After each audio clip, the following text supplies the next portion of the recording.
Welcome back, everyone, to another episode of Close to Broke. You guys might realize today that I have a face that I'm holding here on FaceTime. Christian. What's up, guys? So, unfortunately, today, Christian, not unfortunately, he is hanging out with family, so he will not be able to be here. But we do have some other guests that we'll be getting to shortly. But Christian just wanted to say a few things before we started without him. Love you guys. I guess that was just a few things. Wait, what did I supposed to say? I was just saying that you wanted to say a few things to the people before we got started. Oh, yeah. Hey, guys. Thanks for tuning in to Close to Broke. We love you guys. Happy holidays. We have a special New Year's podcast coming up for you. We're going to open all the presents. It's going to be great. Oh, that'd Alrighty, be wonderful. y'all. Well, the podcast's not over. Christian is over. So have a nice day, Christian. Later, boys. Later, boys. Okay, so Christian. today we have our residential NFT expert extraordinaire, Logan Baker. Claps for him. Yay. Excellent. And today we are a three-man podcast as the special guest and our first official guest ever, my father. Claps for him. Hey, as well. guys. Karan G. Logan G. My friend. So Thank you. today we have a lot to go over. Luckily for us, we can give us a quick little shout out, David. Maybe make sure your Shout mic out is to unmuted. David. Shout out to Hey, our there you producer, go. David, you David. gotta talk. We finally got David Yeah, a you mic gotta today. say something. Just say hello. Say hello. Hello. Woo! Yeah, we know what God he is sounds going like. wild. Man. Well, the start of this podcast is all over the place, but today we have a lot of structure. We talked about this once before. But we're going to be going over a couple of things that I think is important to talk about because we have my father on. We're going to open up the floor, starting off pretty serious. You know, me and Logan, you've known Logan for a long time, Dad. You've seen us do the weirdest of things. But we wanted to open up with the topic of what is it like being the father of a kid that didn't take a traditional route, being like college or a 9 to 5? What was your initial reaction like when I was like 20, 21, when you kind of realized that, oh my God, this kid is not going to college? Like just honest, like your raw reaction at that time. You put me on the spot. First of all, thank you for inviting me to this podcast. Yes, sir. And thank you, Logan. Thank you, Kiran. And thank you, David, today for joining. You put me on the spot. Actually, I have to recollect my memories. I think it seems like it's like ages. I just remember vividly like sitting down and us having a lot of conversations like at that dinner table talking about, you know, like, where's your life going? What are you doing? You like, I don't want you to waste the opportunity. And the reason, and I don't want to speak to you, and I'm sure you can give us a little more thoughts in a second, but I just remember feeling guilty because my parents are both immigrants. And, you know, Logan is in the same situation where his parents are both minorities or people that I guess aren't white. You know, no offense to the white people in the world. We love them as well. But, I'm part white. 25%, right? Yeah. But your parents put on this pressure, especially parents that come to this country. You know what I mean? And I think that I had a really, really interesting life that I think a lot of immigrant kids have, especially with two parents that worked really hard to make sure that we could afford college. That was not outlandish for me. It's something that we could afford. Some people can't even pay to go to college. You know what I mean? Yeah. So do you just remember any of that, those conversations, what you felt like? Did you feel guilty? What was that like that for you? No, I think I was purely speaking in terms of as an immigrant, Indian immigrant father. Yeah. And remember, we carry a lot of baggage. And sometimes it could be good, sometimes it could be bad. And culturally, sometimes it really works for you. However, when you, move around your own cultures, I mean, especially the first the immigrant family, like a first generation, they usually sometimes even the kids don't want to go to college. They just go to college just to finish the education, whatever, bachelor's, and just to keep the parent happy. It's like a status thing. And my son went to UCLA, whatever. He just finished freaking whatever the art school is no good. So I want to translate. What was this thing like with your family? I know Logan did go to college for some time. He wasn't an absolute degenerate like myself. I dropped out after like a semester, but what was that like with your parents? Like, were they, when they saw that maybe college wasn't your direct path? And I think this is something that's more new, at least because I think just before COVID, you were already in school and doing all that. And then COVID hit, NFTs went crazy. You made some money. And like, what was that all like? I mean, shoot, I went to college for honestly a long time, like 2.5 years, and my parents, or my dad, more specifically, pushed me to go to college, and I went for something that I enjoyed doing. I went for music. I ended up working at a music studio for a very short period of time. And then, but I dropped out of college, and I remember I was like super scared to tell my dad I dropped out of college. But I just remember that I was not going to pursue it.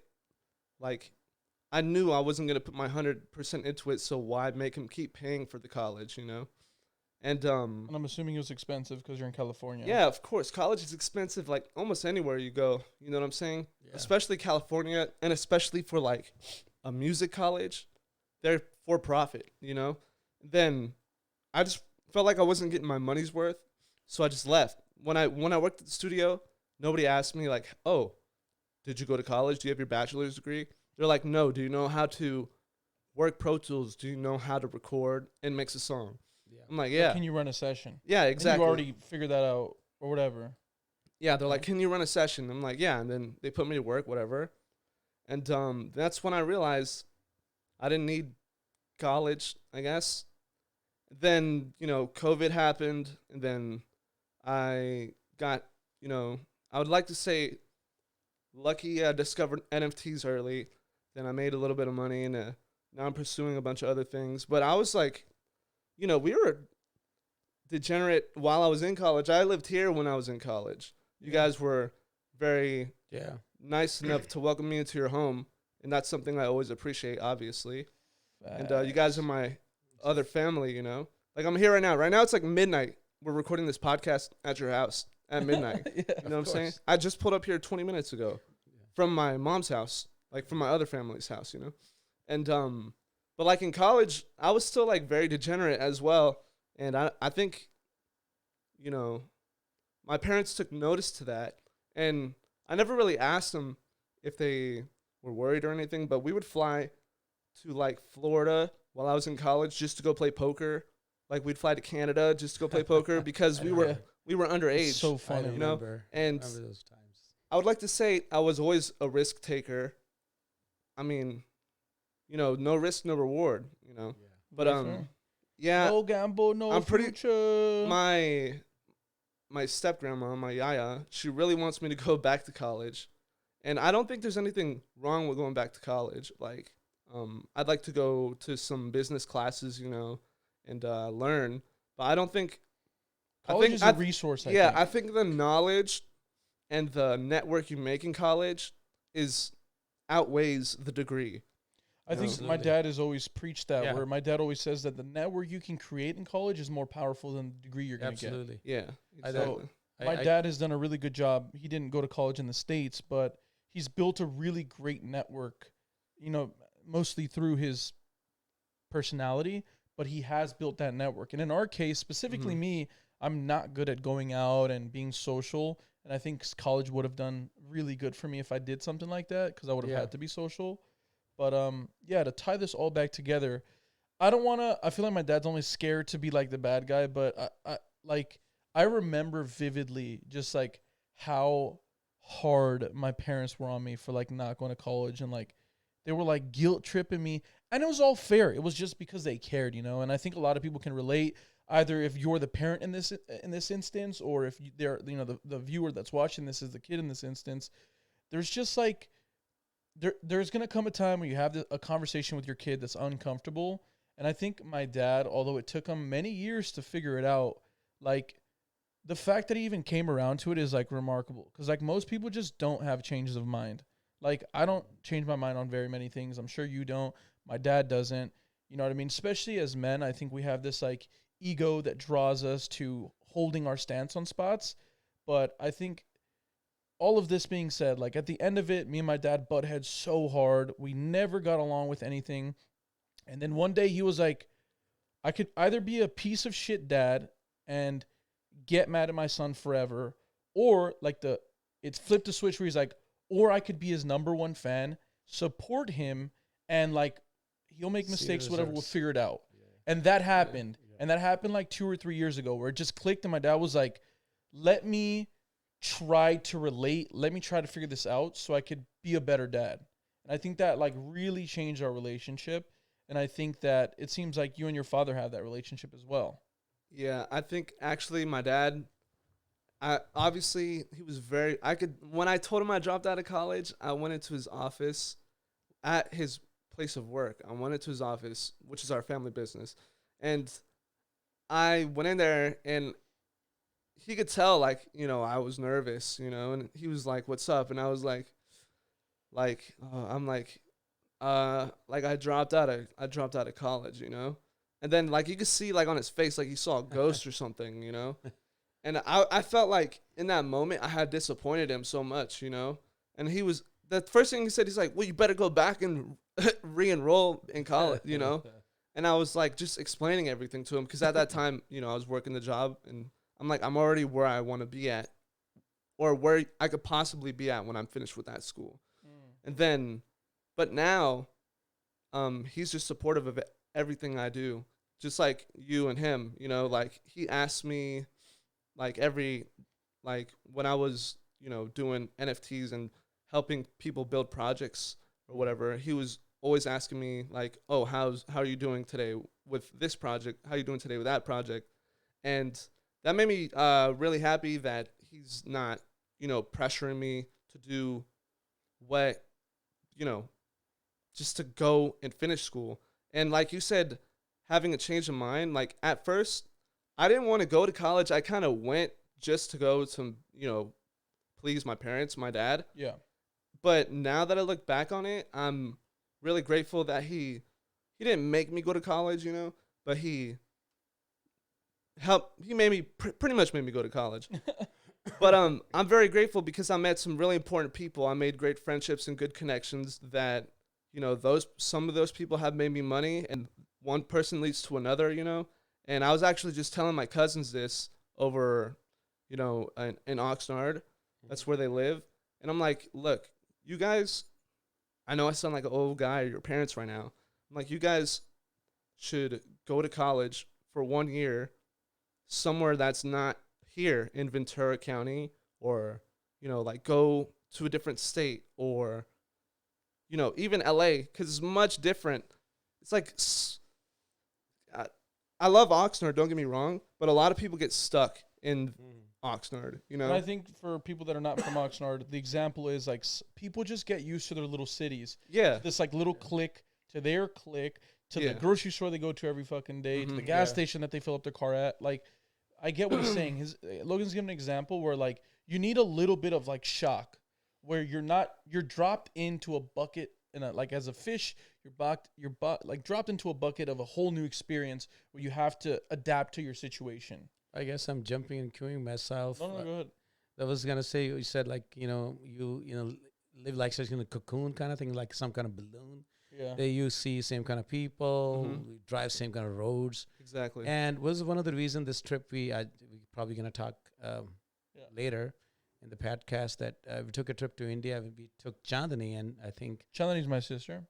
And I think that's probably will be it changed our mindset with a lot of things in life. We could meet a lot of new people, see a different world, right? Yeah. You have Just to totally see different You have to from see here. life from a different angle, I think. But coming back to this topic, I really want to add that both of you, of course, when you were growing up, right in front of me, Literally. I seen you like little kids like 10 years ago, just like that, and suddenly like it's like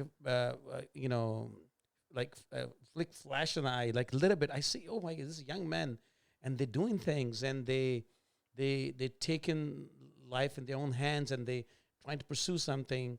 But then remember, there's always a doubt as a parent, and I think are they in the right path? Are we doing things right? I remember you were 18 when you were flying to by yourself, both of Canada. you to freaking Canada. Yeah. I mean, in no man's land, somewhere like middle of whatever, I said, wow, this is.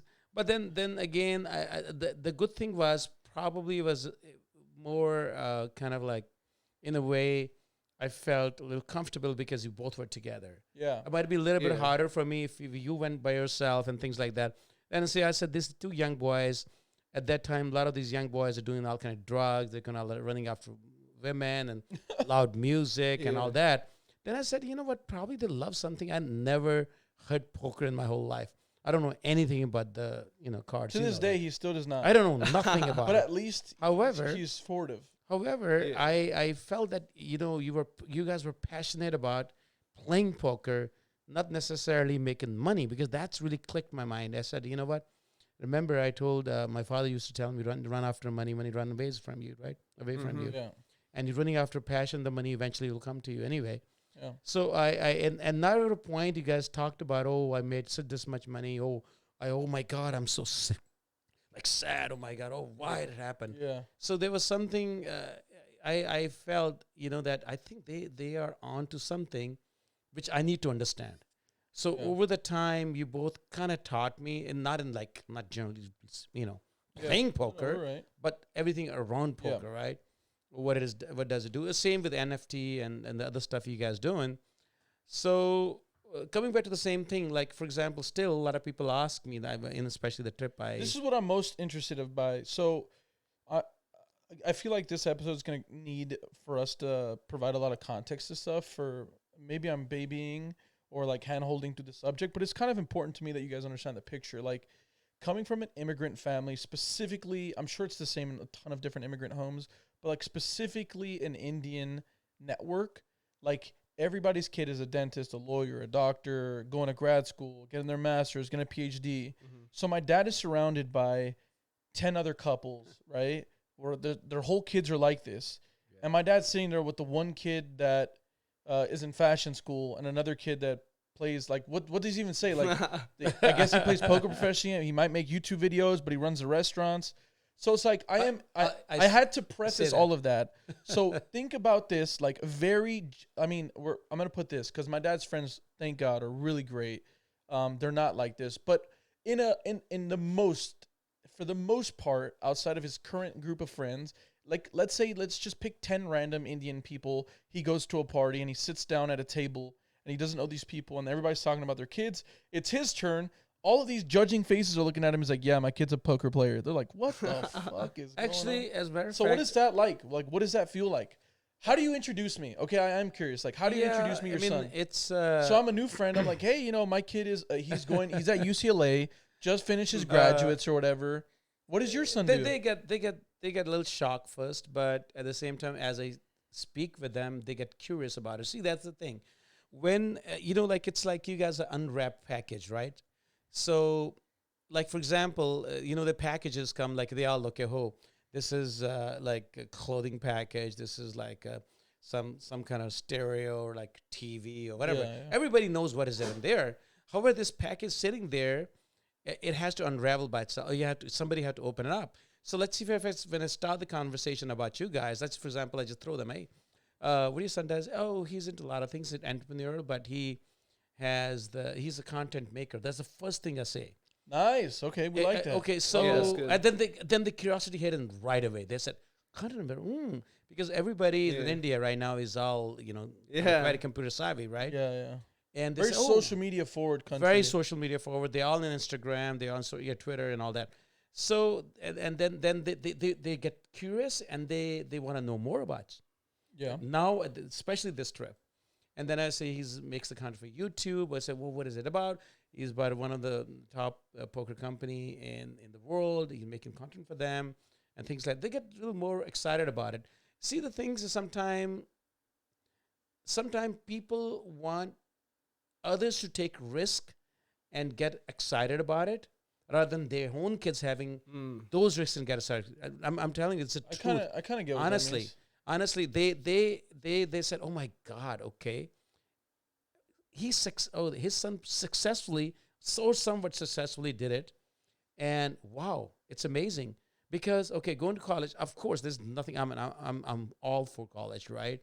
If you want to go, the kids has it in him. I think everyone here can agree that there is a positive in going to college. Yeah, of course. However, it's not negative. That's why they exist. Yeah. However, my pushing to you to college was purely on the basis of economics, purely on the basis of, when you're going to turn 25. I remember we had a talk about it. I said, You get out of the college 25. You have no degree. What are you gonna do? What are you gonna do? What are you gonna freaking? I even said it like such a crude way that you're gonna be flipping burgers in McDonald's, something like that. Exactly. I remember I was Not even really flipping upset burgers about at it. your own restaurant. It's just at McDonald's, bro.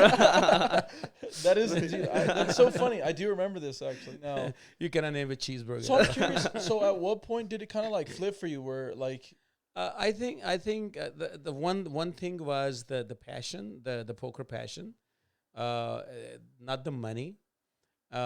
Second thing was purely that it really you get so excited about doing things, and the excitement in your eyes was always there. So I felt that even if I even encourages like a little bit, not too much. Remember, it was stages, right? Few stages.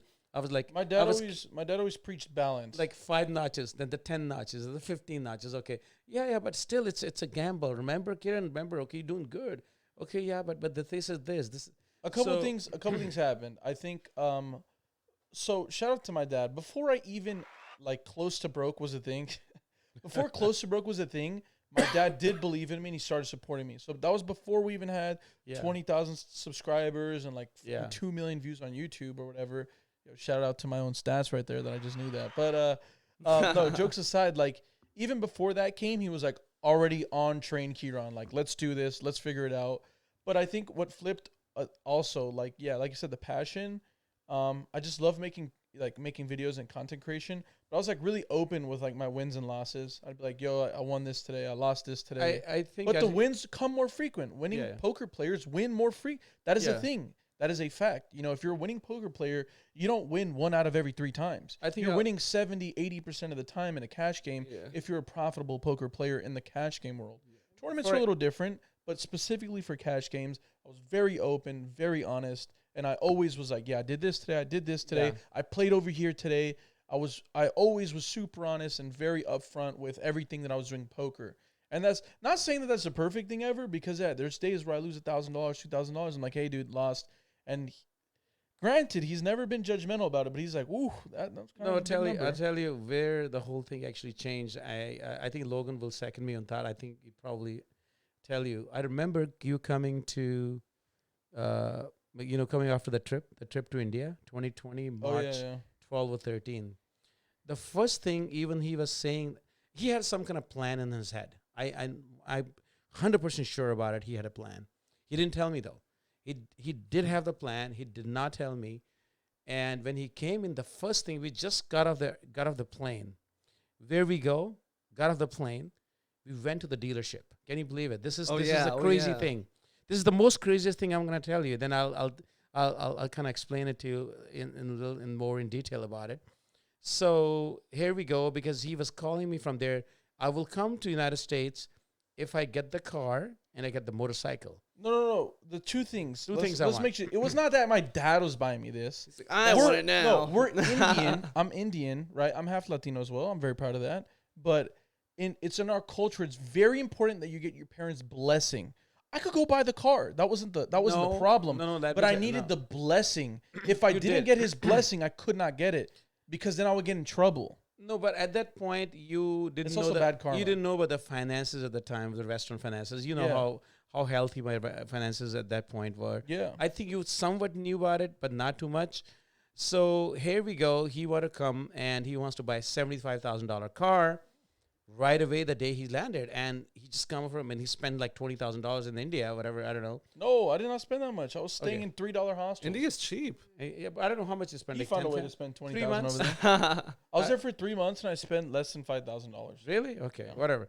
That was your own money. I didn't give you anything. Actually, you did spend your own money. So what happened? He had some kind of plan in his head. So sooner we went to the dealership, of course.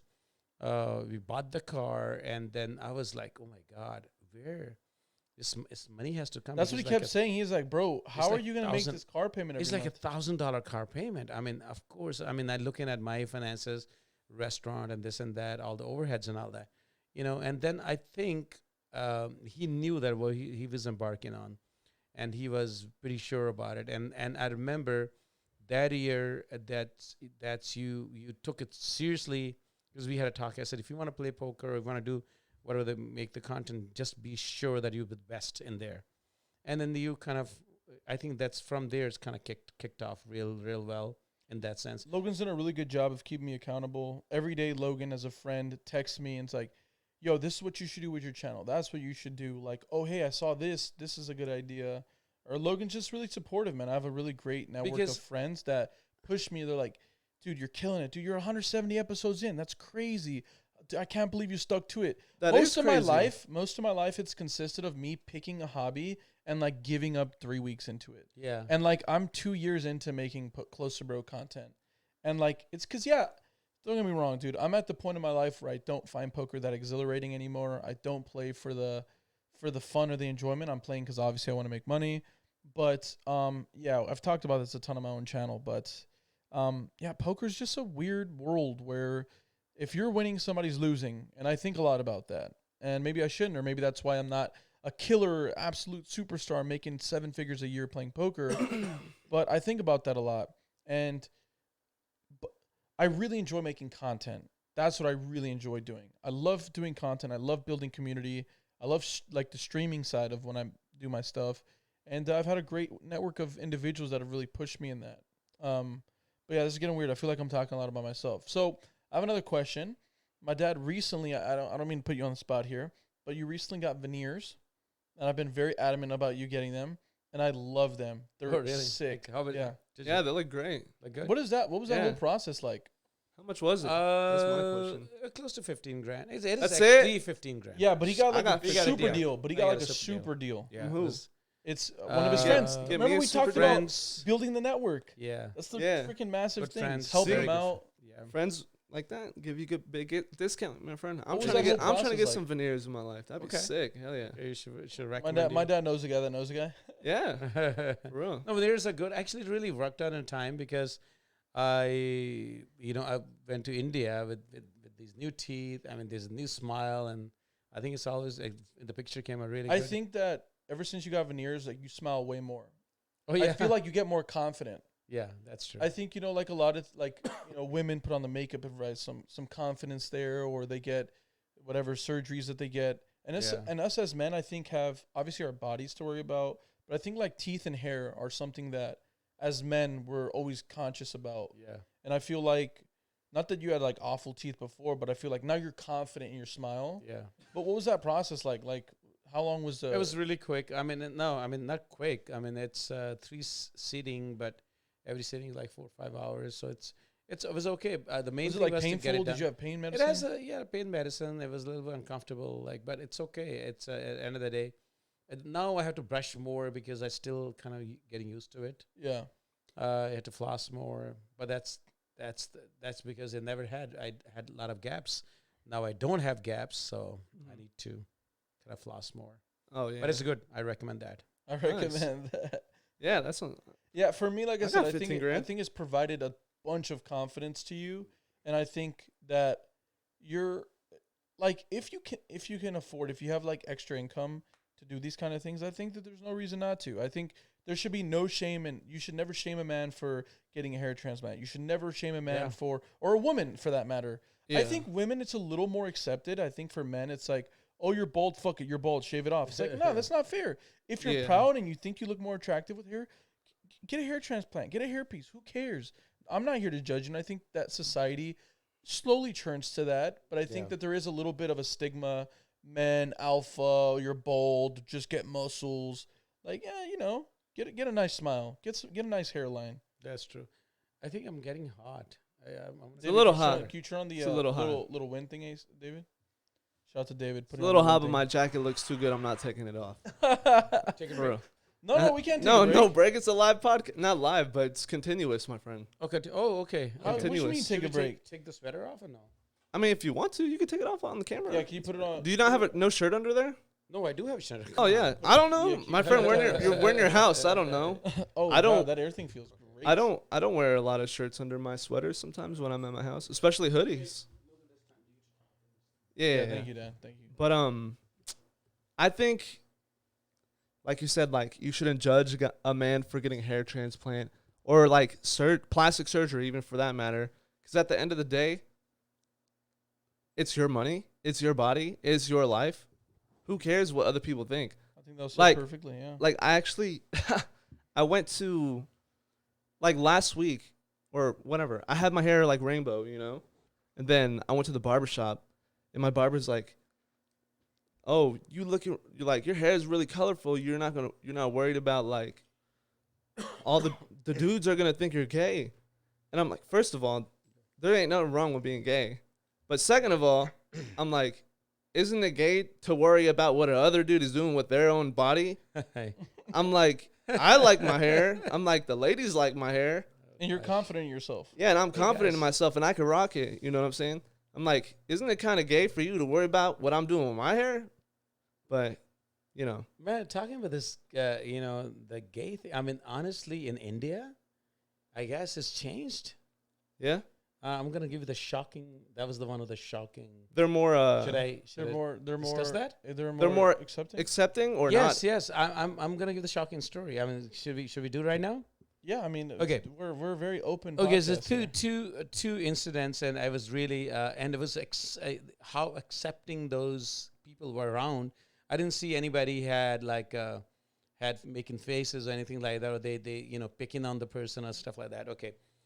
I was supposed to take a shoot, right? So I recorded the music video, by the way, and I'm going. Okay, they told me to come to the location, and I'm driving to the location. I got there, and I suddenly there's like people. There's two gaffers and a couple assistants, and then there's a model, and then with the model, there was like a kind of a lady-looking man. I thought it was a lady, but then they said, hey. His name is Chris. So he was a makeup artist, and I was shocked. It was in Chandigarh, and I think it has a video. I don't think I probably have the person in there, but it was fine. He was doing the makeup. She looked like she dressed up like kind of a the Feminine. short hair, very feminine, but at the same time, no one actually had the question. Even the model said, "Oh, he's a very good friend of mine." So she was with the model. So it was like very. I mean, it's honestly very a pleasant shock, and I felt that India finally is changing in a sense. They don't make it that taboo. That one. Yeah. And that was really shocking. And then we stayed with a person named Chris. Shout out to Chris if you ever see this video. And We thank just you very don't do much. Full names. We just don't do full names. No, I don't know the name. Chris is fine. Chris is. I think that was name's Chris. Chris.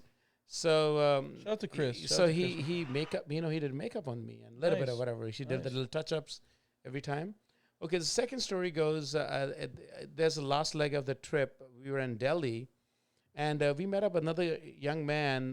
With the mutual friends, the son. He's an actor. He's a singer and things like that. And he came to. He said, "When are we in Delhi?" Because they have a house. The family's from Muscat. And I mean, he's Indian from Muscat, and he's Australian by Indian Australian, Okay. but he acts in like web series and stuff. So he said, "Oh, Karan, I know this place right next to my house. It's popping on Thursday night. That's great. It's fine." Yeah. As we get in there, okay, this place, and literally, I said, "Why are there so many? There's no girl at all." Honest, I swear to God. It's a gay club. Oh, Gay club. Shout out to the gay clubs Yeah. of the Eh, world. I Was mean, it? yes, and I said, Yeah. He's like, what's it? "Oh, it's packed." I just had to confirm, Packed. I bet it And- was cool too. Very cool. And I have the pictures to show. They have the drag queen, 3 drag queens, the boys dressed up the Christmas attire, the girls, red and the hat thing and things like that. And it was like, I mean, all American music, all Western music and all Yeah. that. And all people are like intelligent, young people, but they're all gay. I mean, it's unbelievable. I mean, nobody's bothering anybody. Nobody looked at us or things like that. I said, wow, it is India changing. And it's definitely, it's acceptable to have maybe even a gay night on maybe, I don't know if it's a gay club or just a gay night that night. Oh, okay. But even to having a gay night in that many people, it was like very surprising. It was Good. but it's on a good note. I think it's a good thing. I think it definitely is a good thing. Nobody should, at least in the main cities, major cities. But Chandigarh, like a makeup artist. Yeah. So So I want to pivot Acceptable. slightly because I have a couple other topics that I want to make sure we touch Yeah. today. But Hold on. I think like yeah. it's very accepted here. like it's been accepted. I want to think for like maybe like 10, 15 years at least now. Not even here. I think California. That's Like, what I we have meant. to- we Like have Los to- Angeles, yeah. like West Hollywood, was like epicenter of like clubs like that. San Francisco. Yeah, San Francisco. And I think like you said, you had mentioned to me before, like India is like a few years behind America, like culture wise, like Western culture. Because now you mentioned like, oh, everybody's out there is like trying to become a vlogger now. You know what I'm saying? Oh yeah. And so now you're saying like they're more accepting of the homosexual community. Yeah. And all the LGBTQ. Yeah, Actually, you they know what I picked up mean, the bro. pace really rapidly. I think. yeah, that's what I So- mean. because I think social media really helped and Yeah, everything. that's true. That's Yeah. true, And they see the growing middle class. They don't want to like sound like backward or Yeah. so-called like there's a word for that, ancient, or even in Yeah. a way that they will question you. How come you judge people? Mhm. And I think it's a very good. It's a very very good thing. Yeah, that's In my good. opinion. Okay. Yeah, but sorry, I didn't mean to cut you short there, but I did No, want you're to good. pivot on because there's a couple of really big, I think important topics that I wanted to My pants are wrinkled. touch on here. One of them being like the life of an immigrant in the 80s, 90s when you were here. You moved. What age did you move here? Late 80s. And how much money did you come to How this old country were with? you? How old were you? I was 24. 24. How much money did you have when you came here? Negligible, maybe $50, something like that. So Yeah. you end up in this country. You have one connection. That's your brother Yeah. at the time. And he's been here for a little longer than you? 2 years prior to me. Okay, but he's been like working here, I'm assuming. Yeah, at the time he's working. Okay, so what is life like for I'm just so curious. We haven't even talked about it really all that much, but I Yeah. think people would really enjoy it. What was life like in the 80s, 90s being a young, handsome, charming young man that you were, but you were Thank also you, thanks, broke thanks. as hell? What is that like? I think the money was not. I mean, money was important, but money. But like, where did was- you even sleep? No. I'm just saying, being in America was like is like a huge thing. No matter what, if you have, as long as you have like apartment and a bed and a room, and you can be in Hollywood Boulevard or Sunset Boulevard in Los Angeles and be there working in any like minuscule jobs and stuff like that, you find. I think I felt that I was one of those lucky ones who could able to So that's come to perfect. the United States. That's perfect. So I think most, I don't want to say most, Needs were but less, very very less. in the small population data that I have of the people that I've met, so I'm using data for the people that I've met, right? Uh-huh. What made you go from like regular Indian Joe, I'm happy to just live in an apartment and get some Indian wife over here or over there and bring them over here, blah, blah, blah. I'll work and grind out 80 hours a week. When did you were like, this is not enough for me? And like, you get what I'm saying? Like when you're like, oh, I don't want to just do that. When did you realize like, oh, I want to grow. There's an American dream here. It's more, the American dream isn't just being in the United States, isn't just being in LA and having a job. Like when did that change for you? Actually change with the times. As you grow, you start meeting new people, looking at the opportunities you have on hand, and then I say, okay, why not? I mean, this is the land of opportunities. I felt very comfortable after a couple of years that I could able to speak English fluently. Then I worked on my accent a little better. I had a very very heavy accent, and I was always embarrassed to talk, and people say, "Oh, what are you saying? I'm sorry, what was that?" So What are you saying? so a little bit of both. But the thing is that every immigrant who comes to the United States, they really work hard. I mean, I'm not saying I'm not the only, you cannot exception or anything. Every immigrant actually do very well. All our friends, they all worked very hard and they moved up in their fields. And they successfully, are at place now that you can call them really successful. So I'm probably one of them, and I able to, materialize those opportunities I had on my hand, like for your father probably had as a young age. I mean, he born here, but He was born in Korea? He was born in Korea, but he moved here when he was like 3. yeah, But he was born on an army base though or something? Yeah, he has dual citizenship. Okay. Yeah, but I don't think he ever really been back to Korea. yeah. Oh. But he was born in Korea. He was born in Seoul. Moved here when he was 3. I asked him. He said he doesn't really remember that much. But Yeah, I don't. Yeah. Yeah. That's fair. Okay, but going back to the original question, yeah, what was life like in the 80s, 90s? Did you go out and stuff? Like, what was that? Oh like? no. I mean, absolutely no going out at all. As an immigrant, like you're just not allowed to or something. no, it's you have not to like just that. I work. didn't know. Well, he I came mean, here with $50 in his pocket. Where are you gonna go? No, and there's a lot of, because I was kind of sheltered under some kind of family, and they were very traditional. All you do is like very family things. Means you work 70, 80 hours, and when like on a day off, either you wash clothes and you go out dinner with another family member or whatever. Something Yeah, like yeah. that was like a day out, or maybe go to the beach with the family, or maybe go to Las Vegas for 1 or 2 days, or maybe Disneyland for 1 day after like a year or so. So that was my life for several years in that sense, like I mean 4 or 5 years, and then you realize that that you have a life of your own, that you can start meeting people. That's what When do you think your first big break came, and like, what did it come from? No, I mean, over the time, a big break in the sense that I had better jobs, better opportunities. I was making a little more money, and then owning your own restaurant, it was risk taking too, because I left a very, very high paying job. Even at the time, I was making maybe $45,000 a year, and I was talking about 90s. 90s. So yeah, it's good. It's great. It's Oh, a yeah, lot that's of money. great. Yeah. In That's a 90s, lot. I'm making $42,000. Mhm. It was a lot of money managing a restaurant. What is that like? That's probably like 100K in today's, or like Yeah, 80, probably 90K. probably a little more. A little more than You 100K. know, it would be yeah. a little more because of like the cost of living. I'm assuming. Exactly, Like, yeah, okay. Yeah. My yeah. apartment was like $700 or $600. Oh damn! 600. I know, $550 for 2-bedroom. Sounds Think about it. You nice. couldn't get a Yeah. 2-bedroom for 2K here right now. Yeah. Just let that sink in.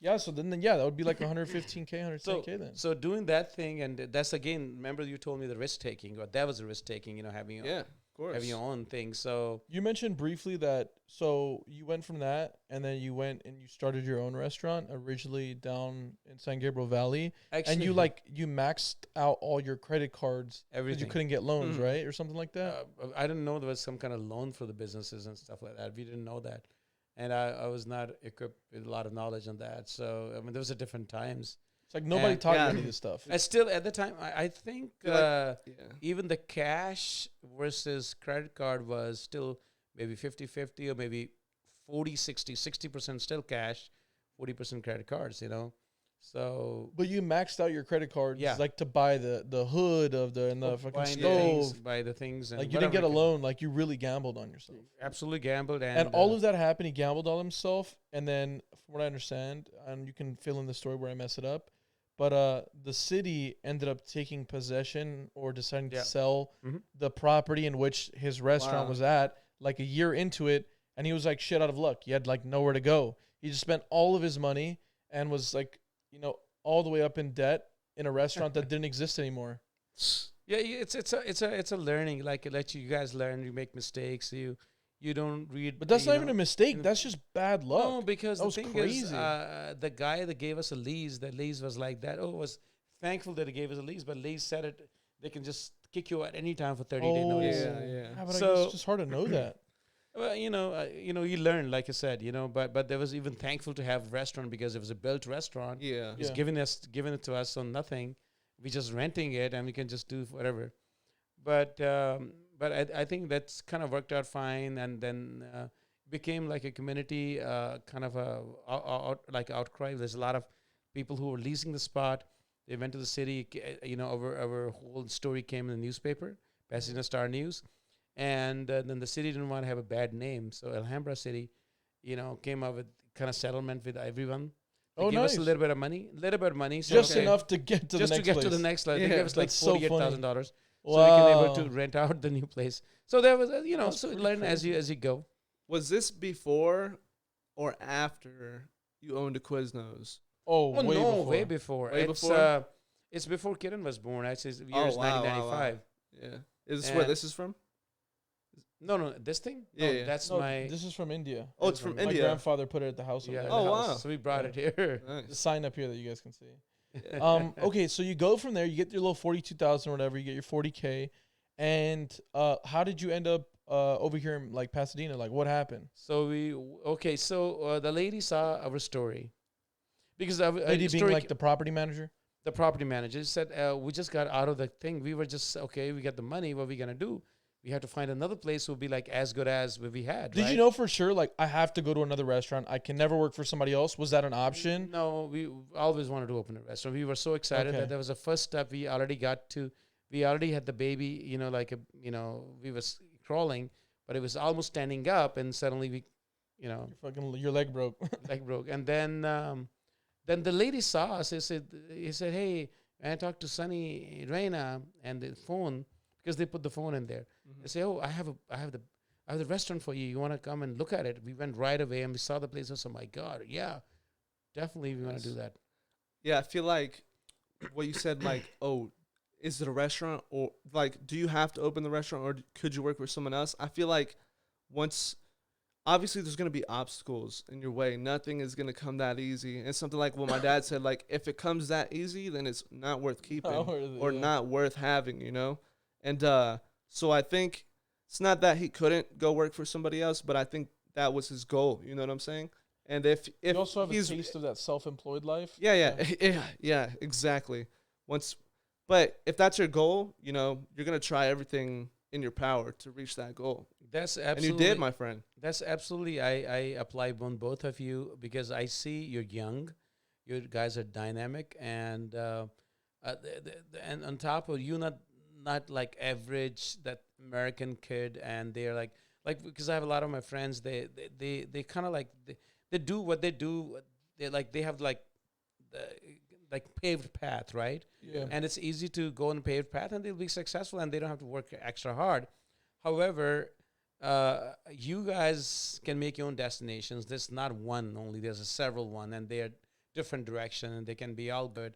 It could be maybe obstacles, maybe a hardship somewhere in the middle. But the thing is, if you don't push the envelope the way that you kind of imagining it, and maybe you have so it's like a power. It's knowledge. It's power. Of course. Power in your hand. Then and you have tasted the success already. See the things that tasting success makes you motivated in a different level, and the levels are growing every single day. And sometimes it's not the money which is driving you. It's like a lot of other things, like a lot of creativity. Like that's the creative. You're the creative people in a sense. I feel that you're creative, that that others haven't tried it, but I want to try it, and I think that's the way. Let people follow me rather than I'm following somebody else. Yeah. So Going back to the restaurant thing. Okay, so you didn't become a millionaire off this, obviously. No. So I'm assuming you had enough to pay your employees, have a roof over your head. It wasn't all like it wasn't all roses and sunny days. It's a great journey. What was that like? I mean, how long were you there? In that particular place, like 11 years. Okay. In Pasadena. So, but what was had two restaurants like I said, that wasn't even like you didn't become a millionaire. You weren't making like $500,000 a year. Like what made you like stay in that business? Is it just all you knew or something? See, the thing is, the people are actually, the Radhika name is still out there.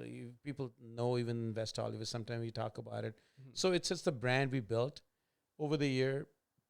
So the brand which kind of makes the success kind of But what made you stay in the business? Because you weren't super successful in the sense where like now you could just retire after this. Like you still had to work 60 hours a week, 80 hours a week. But I don't think I can. Nothing excites me better than restaurant business actually right now. I mean, especially cooking, or the serving, creative, or that's the creative art. So after the 11 years, I remember, kind of similar thing happened. Yeah, out of nowhere. We got in the fine details of some paperwork, it slipped by, but it wasn't totally your fault, but it wasn't obviously, I guess, the landlord's fault either. Yeah. You end up getting kicked out of that spot as well, and now you're shit out of luck. Back to zero again. I actually remember this time fairly well. Oh man, what a crazy time, bro! Like it was the first time like Dad was at home, and like I remember like my dad would just cook me like French toast in the morning, like. He had to be like a stay-at-home dad, like my mom was. Thank God, my mom had like a freaking regular job. She was already a nurse at the time. She's been a nurse like for. That's why I kind of inject something in here. That's why I always said one of the reasons I could able to make this risk-taking, businesses risk-taking, risk-taking The reason you were able to take risks. You're able to take risks because I had Someone to lean on. something to lean on. So I knew that there's one check is coming every month, and every the 2 weeks. You got a safety net. And that was safe enough. I mean, that's honestly it happened, and we didn't have anything for a year and a half, 2 years, very hard times. I remember he cooked like I don't know if you cooked ever a catering for another person, but I remember you cooking like for our parties. Our parties at home. Just he literally he took all the stuff out of storage and like cooked a whole thing in the garage, and it stunk so bad. Party parties and all that. It just stunk like curry and like freaking like you just walked to the slums of India or something, bro. It was so that's why I always say that any risk taker. So whenever you choose your partners in future, make sure that your partner's making money. Well, because otherwise so much pressure on you, bro. You both can't be degenerate gamblers. You know what I'm saying? That's exactly right. I actually feel very the same how you feel. I mean, obviously I don't have a wife, but I know that my risk tolerance is a lot higher than most people my age or just most adults because I have a really supportive family and someone to lean on. Let's say I go broke chasing a business venture or something, or I just, whatever. I know for sure that my family is not going to let me be on the streets. Of course. You guys wouldn't let me be on the streets. Yeah. Like, everybody, I have a very small amount of friends and a very close circle, and none of them will let me be on the streets. You know what I'm saying? Yeah. And that's why I think, like, mine and even his risk tolerance is higher than most people because we have that support, you know what I'm saying? Yeah. And likewise, like, I would never let my friends stay on the streets, Yeah. Like, something happened to them, they're going to be with me, you know what I'm saying? Like, and I think that's something, obviously I'm very grateful for. And, yeah. I think culturally, I think the way we raised, I mean, I think it's engraved in our thing. I mean, even though if you didn't have anything, you didn't have like one meal, we'll share the meal with somebody else who's on the street. So for us, giving is important, and that's I think makes the character of the person, or even how you handle yourself, in the society. That's makes a huge difference, and people see it. People see the honesty. Yeah. And sometimes just generalizing everything probably not right in the sense that, hey, that's what's all happened. Like all these people talk about, by the time you're 18, you kick everybody out. It doesn't happen like that. I mean, I don't think this happens in current situation in every household in America. To wrap up that restaurant thing, because we left it off in that like hanging the cliffhanger where we said that he lost the lease after 11 years and he was sitting at home having nothing to do. I think when I remember, there was like a lot of nights where you were constantly looking online. There has to be a space that I can lease, blah, blah, blah. Eventually, again, same thing in the San Gabriel Valley. You ended up finding a place, worked out a lease, and that place is still open today. It still exists, luckily. That's just exists as perseverance, right? Yeah. Perseverance. No, I had a little story to tell you. I mean, there was one night I was so devastated because I was telling your mother, I said, you know what? I don't know what to do. I'm applying the jobs in like, Del Taco and all that, Taco Bell management positions. Yeah. And even at the time, it was like, remember the Sub-Zero thing going on at 2007, 2008? Yeah. When the whole economy down, nobody wants to hire you. I mean, I don't remember it, but I studied it because I was a kid back then. My God. I had no idea what was horrible going on back then. And suddenly this guy called me, the Kudzer called me and then said, hey, you're looking for the... No, I saw that and I called him. He asked me to come to his office. I went to his office. I gave him the speech, hey, I did this, how many years, this and this and that. I tell him, hey, I just tell me, write the lease. This is the amount I want to pay. They said, don't worry about it. Come next week. The lease is going to be ready. We're going to give it to you. When next week? I sat down. He came out. He said, I'm sorry. I can't get... I said, why the hell you called me? I was so furious. It's like a joke. And then, like, it's always things happen with me. Then he called me back again 2 weeks later. I said, please don't mess with my heart. Yeah, anymore. don't mess with me again. We've agreed upon whatever you like. Yeah, we just checked your background. We said you have a successful restaurant. We're gonna do that. In the Wow. meantime, remember, even signed the lease there. The guy, I gave him the check, and the guy gave it to somebody else too, here in Pasadena. Wow. Oh Wow. yeah. With the blind remember. donkeys now. Yeah. Oh, really? Yeah, that Wow, place. that would have been a great location. I have a story to attach because Gary came. Yeah. So I told Gary that I found the restaurant. I took him to the restaurant. Gary's our uncle. He's also in the restaurant industry. Yeah. So we took him over there. 2 days before, I gave him a check. He gave me the lease. I signed the lease. And the guy said, hey, my Nando's in New York. He's going to come back and I will give you the signed lease and give you the key. I said, that's fine. I was there at the place. And what I see some people are inside the place. And there's some guys trying to show the place to somebody. And What? Can you believe it? And I look in front of Gary. I said, Gary looked at me, bro, you signed the lease that these guys are Still showing it. what's going Yeah. on? Then I asked the guy, hey, what happened? Is the place is available? I didn't tell him I signed the lease. He said, oh, they say, yeah, the place they looking and they to lease it and things like that. Right after I came out, I called the guy. I said, he said, oh, I'm so sorry. The guy just wanted to take back these offers. He thinks that he wants to do that. See, the things happen for a reason, right? People will Yeah. snake you for a couple of dollars. I don't You know. know what It's I'm saying? okay. Maybe it was not for my. I think it was good. I like Hey, this everything guy. happens for a reason, my friend. Absolutely. And you got two good spots down here in South Absolutely. Pass. So. And same thing happened with this one too, Aro. You know the story about Aro, right? I did not know. Oh my God. These are good stories. See, the way you talk to the people, I always been very nice, courteous. So this young Asian girl used to come to Radhika all the time. She was a salesman for that, what's the name? Not Costco.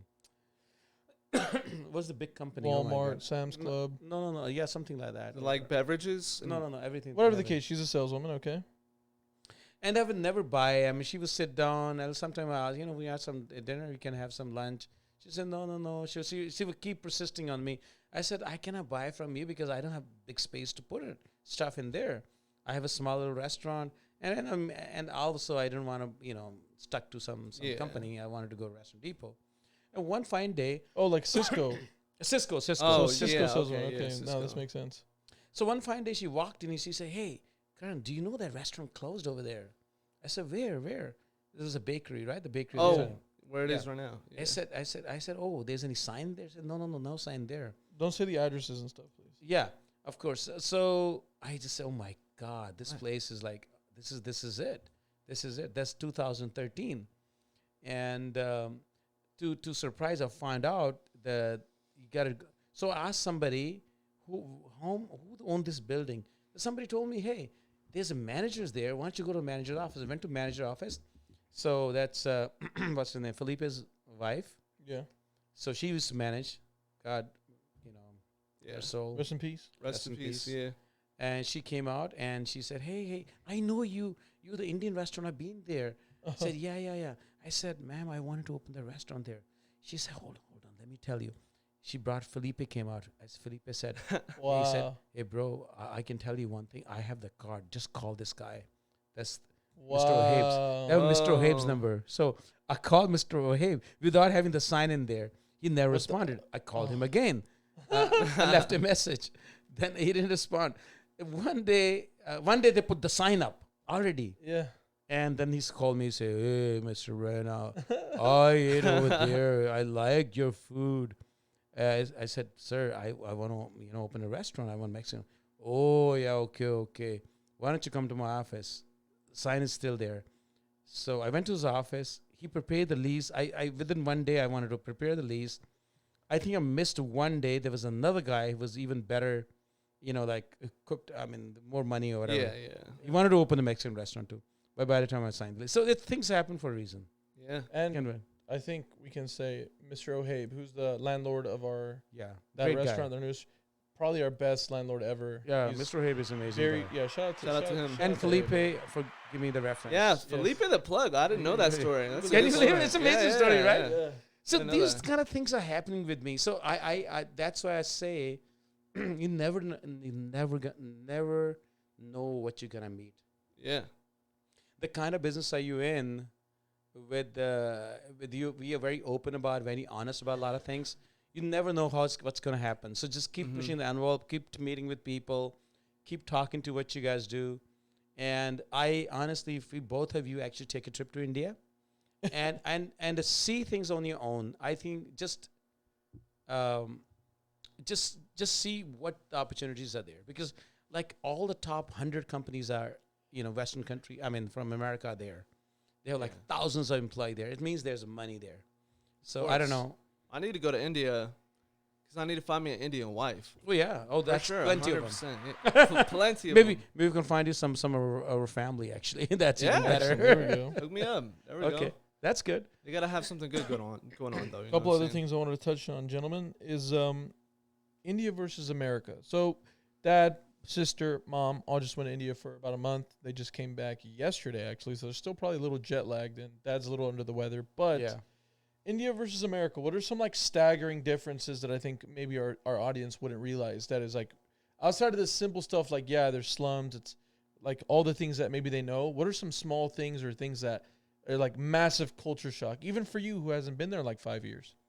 Yeah, the one I just mentioned that to you about LGBT, thing. That was awesome. Okay. Yeah, the shock is the infrastructure. I mean, the amount of The progress they've made in the the short amount of time. money and they're putting it into the roads and the city things and amazing thing like that's unbelievable.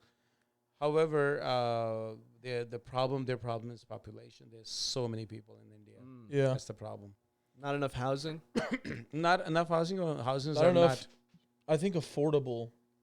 Yeah, Affordable housing. affordable housing, and I don't think they have like. I mean, that's kind of like here. do they too. have the government But- infrastructure in the sense where like is there Section like 8, subsidized Section homing? 8, like the they apartments down there. they give you money to build their own houses and stuff like that in Okay. smaller Really? towns and cities. Yeah.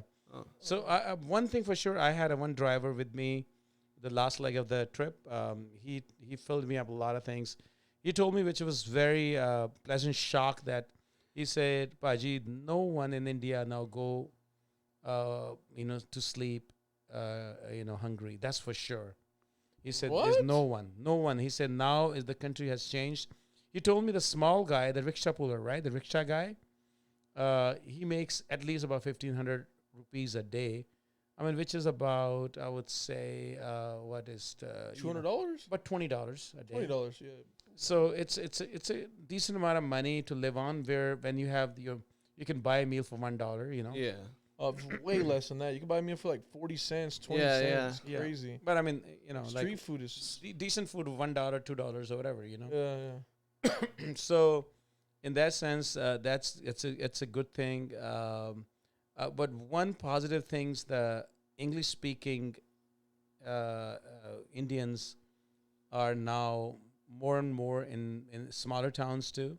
That's one thing that hit me, bro. Like, I was going to like the real, like, some real, like, obviously, like, lower income areas. And, like, they were speaking fluent English. Obviously, there's a thick accent, but, like, they understood me. I understood them. And that blew my mind. I think that maybe it is with the social media and the access. Because India, from what I understand, has the cheapest data plan in the whole world. Absolutely, It's the cheapest, like, phone. Like, Yeah. Yeah. phones are super cheap. Data is super cheap. So you're consuming so much of this that, obviously you learn. Why? If I sit there and watch Spanish TV all day, eventually, if what I put the subtitles on, I can understand it, right? Yeah, you're gonna learn So I'm something. assuming that they're learning that way. It's obviously mass spread in the education system. Well, culture shock. Another culture shock was everyone has smartphones now. Yeah. I mean, there's not, of course, Like iPhone iPhone, and all like that. Android They're or smart But whatever. they own smartphones. They all have Instagram. Yeah, but however, what I noticed, everyone has the QR code. Like everyone, like you have a small little vendor, like he's selling the vegetable. Yeah, yeah. You don't need to carry cash at all. What is it? They have, like, absolutely Google Pay? zero cash. I think Google it's Google Pay. There's a Google Yeah, because Pay. they use Android. So you Oh, like put your yeah, phone up makes to it. sense. You put your phone up to it, and it's Boom, like boom. linked up to your like Citibank or Yeah, whatever. yeah, yeah. Everyone- I I mean, look- it's just I like look- Apple Pay. I look like Yeah. I'm freaking for 70s carrying the big cash with us because Yeah, it looks Yeah. like I mean, I'm stupid. Everyone, I mean, Uber, everyone is taking money. It's This great. it is incredible. To small me. little vendor. When I went, bro, like, dude, I see like an Uber driver, and like, dude, the guy obviously looks like he's not like rich or whatever, and he's like, it's a little rickshaw. I'm like, how does Uber get like linked in with these little Yeah. rickshaws? Like, how is it possible? Are they But amazing? where there's money to be made, somebody will come. Somebody's These big making it, bro. organizations are gonna come and find a way to make money. They'll Yeah. make a penny if you know what I mean. They are. I mean, with the Ubers, also very convenient. They have so- Ola and Uber over there. It's and then crazy. talk about Zomato and then the Swiggy. Oh yeah. They have My like obviously like God. DoorDash and Postmates for us. That's what it's Right. called Yeah. over there. It's massive over there, bro. Yeah. So everybody's eating out a lot lately. I mean, I've seen that people are eating out or either ordering the food, and everybody's like, okay, we got a Google Pay. There's another Pay, something UPI, something Pay. I don't Apple know. Pay, There's all kind of Pay. I mean, there's Samsung nobody carrying that everything Pay, everything Pay. So- Bitcoin Pay. So digital. Oh yeah.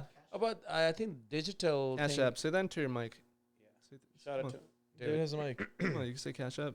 So Cash App. these are some There you go. positives. Yeah. There's a very good positives in there, and not in any time I felt that I was kind of like scared In of somebody's danger. gonna rob me or anybody's gonna rip That me out. probably exists over there, but Oh, dude, hopefully, they do hopefully exist. you were 100%, around yeah. a good group and Yeah, I mean, I've been hanging out with a lot of good groups and things like that. And so we felt pretty safe in that sense. so to tie that into the polar opposite in America, what do you think America's society lacking right now? It's a big thing, so maybe Compassion. digest it. I was about to say Compassion. the same thing. That's a good one. Compassion. Wow. Wow, Compassion. that's 'Cause such a good like answer. he said, he was saying that. Well, I don't know if it's because the food in India is cheaper or anything, but you were saying that nobody or most people don't go to sleep hungry in India. Like a lot of people will go to sleep hungry here, whether it's because a lack of compassion from people who won't, get somebody a meal, a hungry person a meal or whatever. But I think I understand what you mean for sure. The problem with this country lies the family units. So the Facts, breaking of the facts. family units actually caused all the social problems, which includes the drug abuse and Yeah, that's big. and having people live on the streets because they don't find any love or the purpose of life. So they just even and they are very doubtful for even somebody want to help them. You know what's So there's crazy not- about what you just said? Sorry to interrupt. That's so true, man. Like I remember when I was in India, like seeing it, like the purpose of life thing. Like people think like, oh, you need to make all this money or find this massive passion. Dude, the rickshaw driver, the guy that sells you freaking broccoli in the morning. There's a guy that walked around in India on a bicycle and he would scream at the top of his lungs singing a song that was pretty much in translation like I sell tomatoes, I sell potatoes. But like anything that they would do over there, they would carry such a pride and a passion. If this guy is fucking cleaning restrooms, he's doing it with a smile on his face and he's proud and it's his job and he earns his living and he takes care of his family that way. Yeah.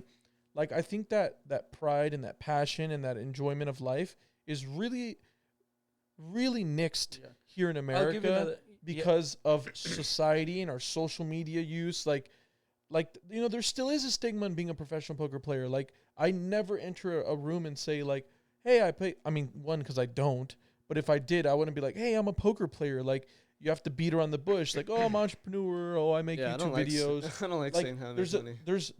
there's a massive stigma. Same thing as like, yeah, oh, what do you do? Yeah, I own a couple restaurants. Like, oh, cool, like that's nice, or like whatever. Like, there's no pride, or you can't be proud. You get what I'm saying? Yeah. Yeah. So for example, like it's I mean, don't get me wrong.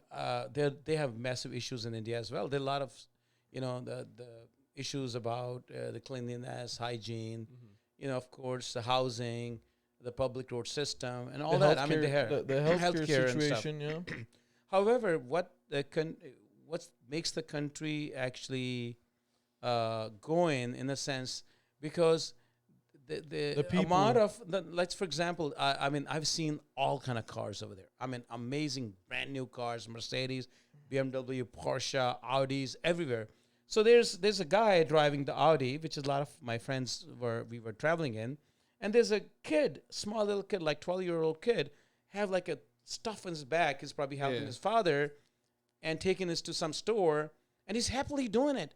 Yeah. He doesn't have anything, no animosity against the freaking Audi driver. That freaking this guy's Audi driver. Look what I'm doing. No So jealousy. still have that no jealousy. The face is still beaming. He's still happy. He's skinny, frail kid. I mean, that's I never seen any other country. There's something about India which kind of I hope it stays like that. I hope, and I'm praying it stays like that. They don't have that kind of like some kind of revolt or whatever. But the amount of satisfaction that everyone, like I said, they take a pride on every little thing. That makes the country go on, and that's the best thing I think anybody can learn from that.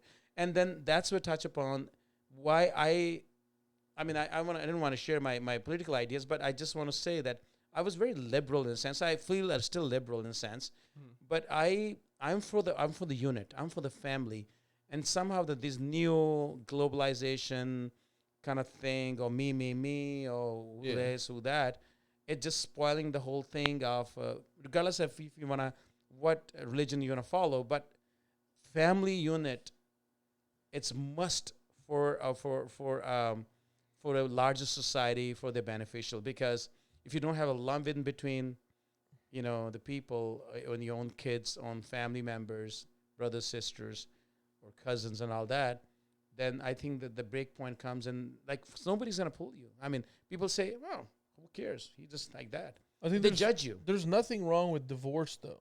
Oh, nothing Like wrong with divorce. it's something very dangerous about being in a home where like two people just cannot get along, but I think maybe what's better than that, it's like realizing maybe you need like a divorce, but still being as involved in the child's life.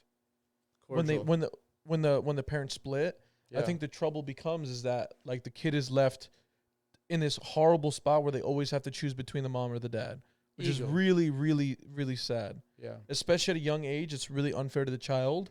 I think if you can somehow, and it's tough because it goes from a unit to like a triangle, but you have to make sure that kid feels the love on both sides. The parents go out of their way to put their differences aside and realize that the goal is to raise a child cohesively. Yeah. You get what I'm saying? I think that's a big problem now. I think I think as generalized that in Americans, like, in every sphere, we kind of like they joyfully, kind of cherish the mediocrity. Like mediocre stuff is still okay.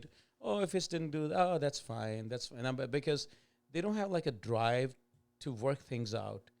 I think the individuality in a sense. The meme is participation award. Like everybody gets a participation award. Yeah. So like if you lose, it's okay. You participated. But that's where the immigrant families that put a little more kind of emphasis on everything. They keep putting, even like 25.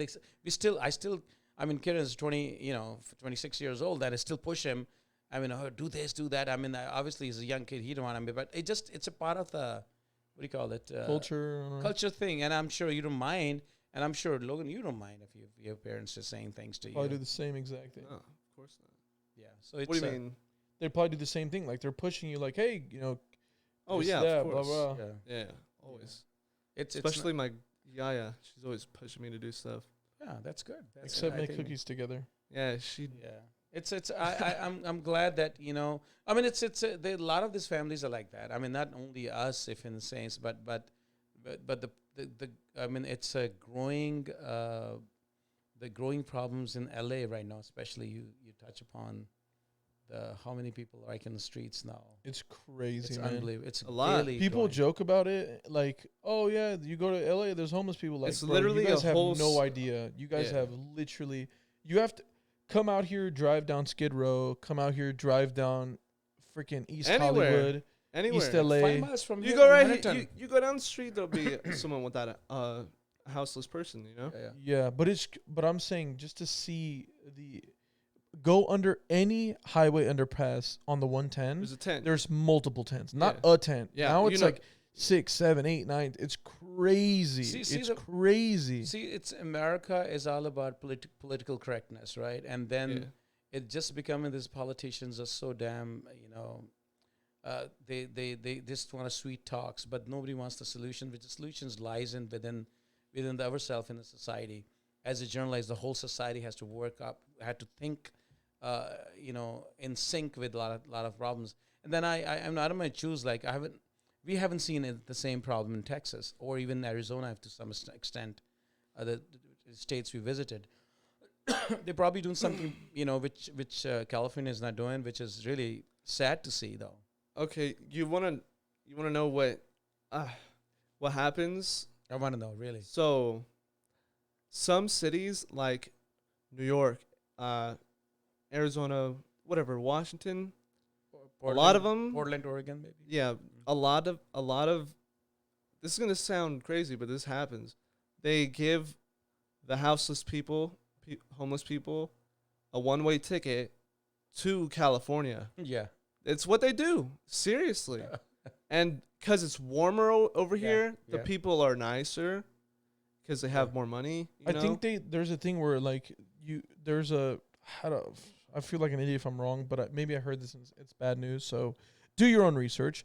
But I think that they're paying the homeless to leave in some cities. That's exactly what I'm saying. They're literally paying them and they're getting them a ticket to come over here. And what I do know, because a cop told me this here, I mean, not that it's always fact, but that's what he told me was a law, because he was explaining to me, at least in LA County, now if there's a homeless, person, you cannot kick them off the sidewalk anymore. Yeah. You cannot remove them unless you provide them a home to stay under, like an alternate option that is consists of a home and a shelter, right?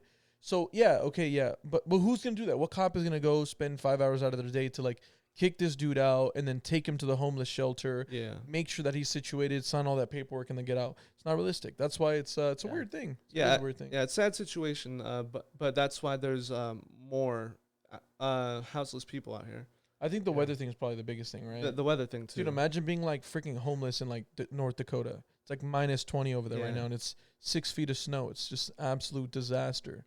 That's not a real thing. You cannot be homeless in that. Like, you'd die. You would literally freeze. You would literally die. No, it's LA is a beautiful city. There's no doubt about it. Great weather, a lot of things to do. It's open, I'm glad to see the mountains every day. Desert. To hit one happy note towards the end of this podcast, I wanted to talk about weddings, specifically the ones of the Indian variety. Oh my God! You went to Indian wedding, right? Logan, 3? Yeah. Damn, 4. 4 weddings. What? How many people get married out there? I think is it wedding season right Wedding now? Season, young man. It's a wedding season. It just some people get it like 4 invites in the same day. People just going running from one place to another place. So this is like a wedding season. Everything goes crazy over there. then it stops for a month and the planetary thing goes on. Then they start back again and things like that. But hey. If you were they extravagant, bro? Oh my God! Yeah, that's a very the weddings conservative over there, word. Except they spend like $150K on their weddings. And shit. So, like, my dad was exaggerating, I think, the number, but one of the one he finished, I think, the last wedding he went to, these are all guesstimations, so we don't know for a fact, but we would assume the person spent about $75,000. Over there, which would be, I think, equivalent to here throwing a party for like about 400 to 500K, something like that. More than that. Yeah, it's a lot of money. But it's everything. There's a servant for every single table. There's multiple different caterers, not just one catering company. Wow. Multiple different cuisines, bars, different cuisines, stalls. The venue. It literally looks like a music award show. It was embarrassing. Like, okay, for example, red carpet, flowers draped over all. Like, that's cool. As soon as we sat down, okay, that's the story. As soon as we sat down, okay, we had a couple of waiters come to us, and I think I told Kenny to give us like $500 rupees, whatever, 500 rupees, $6-7, and we kept on doing like all evening. So the guy will literally, there's bars all over the place. So you got to walk. It's a huge place. You really go walk to the bar. It's 2-3 bars, whatever. The dude will bring the drinks. Okay, now the thing, there's a dance floor, right? Uh-huh. And there's a dance floor, and you're not going to dancing with the drinks in your hand. So the guy will babysit the drinks like they're in the hands. You go to sip, and you drink. And the guy's standing there like butler. Can you believe it? It's like a freaking personal butler. Dude, you have to imagine this. Like, over there, like, for a really nice wedding, obviously we're talking about the extravagant ones. It's the equivalent to, like, the size of maybe your high school. It's even bigger than that. I was gonna say like your high school football field, Yeah. but it's probably Wow. like the size, like half the size of SoFi Stadium. Yeah, it is It's huge. it's like several 100-yard football fields, bro. Wow. Yeah, It is crazy, How do you even know that many people? That's bro. They say If I had a wedding They like right now, they invite shit. they invite like the whole village type thing. no, There's like it's not the whole 600. village. There's like 600 people there. That- There's yeah, 1,000 600 people at some of crazy. these weddings. 600 people, and there's no time. And the people still partying 4 a.m. The DJ was Sounds just like a playing- fun time, and you went to 4 of them. Yeah, 4 of them. I mean, apart from one, there was kind of dead. It was 11 o'clock. There was Delhi. But It other was bar, it was like, dead. there's one went on till 6 a.m. What? You were there? I, since didn't, I was 6 not there 6 a.m., but we left like about 3. Wow. 2:33 or 3 o'clock, whatever. 6 a.m. They serve the breakfast. You said they Eight serve o'clock. breakfast. They ended by serving the breakfast. Yeah, that's That's actually so No, shit. if you lucky enough to attend one of these weddings in India, you want I to get will. I'm married. gonna get married. You want to to get Indian married woman. Well, there, that's what we man. should This do. is crazy. We'll go during wedding season, bro. You and me will go. We'll And hit I'll up find a bunch of shorty weddings. there. We'll I'm gonna find my a Indian there. shorty. You gotta get me an arranged marriage or something, man. Yeah, but you have to like the girl. Yeah, exactly. That's what I'm saying. It's an arranged I'm- love marriage. Oh, I'm gonna be picky though. That's fine. Picky though. Okay, perfect. I mean, they will pick you out. They will probably look. They're course. curious. Indians are very curious. Amazing. Very curious Are people. they interested in any half Korean, quarter half Mexican, Mexican. quarter Korean, I'm quarter in- white? I'm honorary Indian though. Yeah, you know, that's for right. sure. We, You do. yeah. You've been around Stamp this for you. like 13, 14 years, bro. Yeah. Yeah. but the Korea has some connections with India because one of the Indian queen in like 2,000 or 1,800 years ago went to marry a king from Korea. The people Boom. still Boom. the people still go there That's to his in. or the History. village. Can That's you my believe it? end. Yeah. So that's your king. There we You're go. the Korean king, Korean prince. Yeah. Korean prince. Yeah, that'd be wonderful. Today's podcast has been unbelievably eventful. I'm really happy that I had my dad on. It's an excuse to get a little more backstory of our lives, and I'm really happy that we got to do this. But it is reaching almost 1 o'clock in the morning. My dad is obviously under the weather. Yeah. Um, 12. You want to talk about what you guys in planning next, or you want to take the next best podcast on that? I think Christian mentioned it briefly. I think next podcast, hopefully, all of everybody's Christmas gifts.